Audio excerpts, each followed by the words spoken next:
Tak keď sme sa prisťahovali do Bratislavy v 38.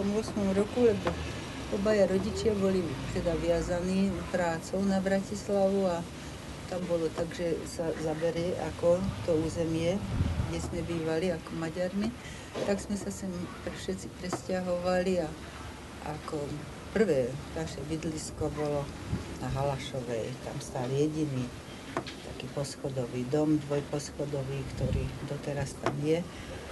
Okolo boli iba malé také rodinné domčeky a z jednej strany a z druhej jedna veľká lúka. No, chodilo sa, nová doba už stála, druhá sa dostavovala a tretia, myslím, že my sme tu boli tak vtedy. To sme tú lúku krížom chodievali peši, keď sme šli do mesta a do školy zase tou druhou, do tej Masarykovej školy. To všetko boli pešie túry. A tu končila vlastne už zastávka, tu bola posledná zastávka električiek, myslím jednotka, dvojka tu chodili, dve iba chodili, dva smery to boli, končili jeden myslím pri Národnom divadle a jeden smerom na stanicu šiel. Takže potiaľ to sme sa viezli a ostatné všetko už pešourem.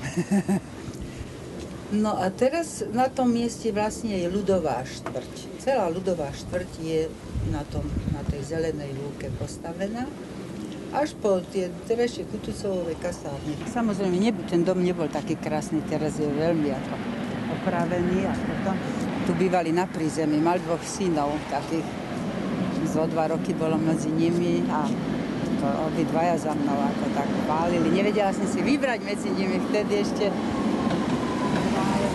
Teraz už všetci sme tam, kde sme. Už takéto problémy nemáme.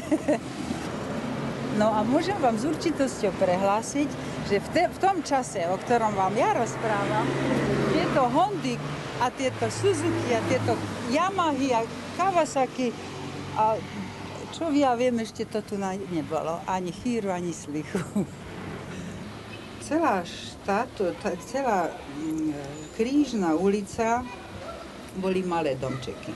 Absolútne malé, skutočne prízemné, jednoposchodový, už dvojposchodový dom, to už ako bol ako veľmi bohatý súkromník, už musel mať veľké vinice, bo hlavne to boli nemeckí vinohradníci a tam na jeseň bolo veľmi veselo, lebo tam boli tie viežky a teda tam sa odohrávali víkendy Bratislavčanov, takých, čo si radi posedeli, popili, porozprávali. Tam vlastne bola to bola spoločenská udalosť, tam sa zišli, porozprávali.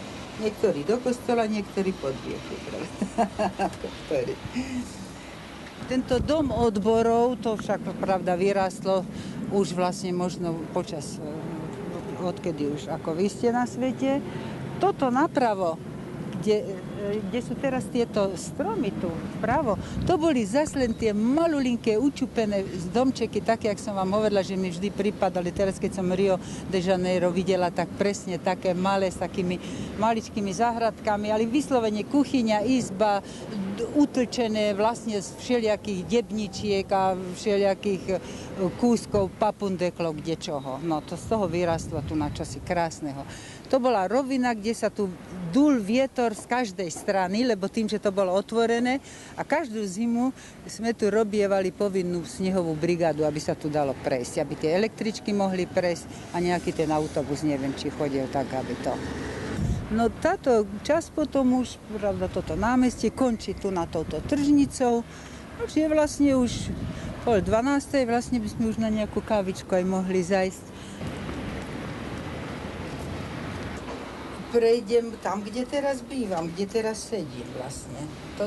Toto pred 35 rokmi boli všetko, Bulhári tu mali záhrady.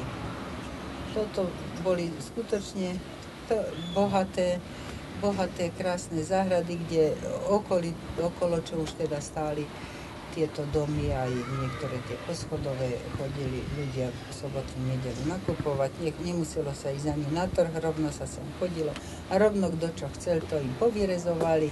a šlo sa domov za čerstvo zeleninu ešte. Ja keď som sa sem nasťahovala a oproti je tu na dom, tam ešte bolo veľká bulharská táto, čiže v sobotu ešte ja som takto chodila nakupovať, ako bez toto rovno s košičkom.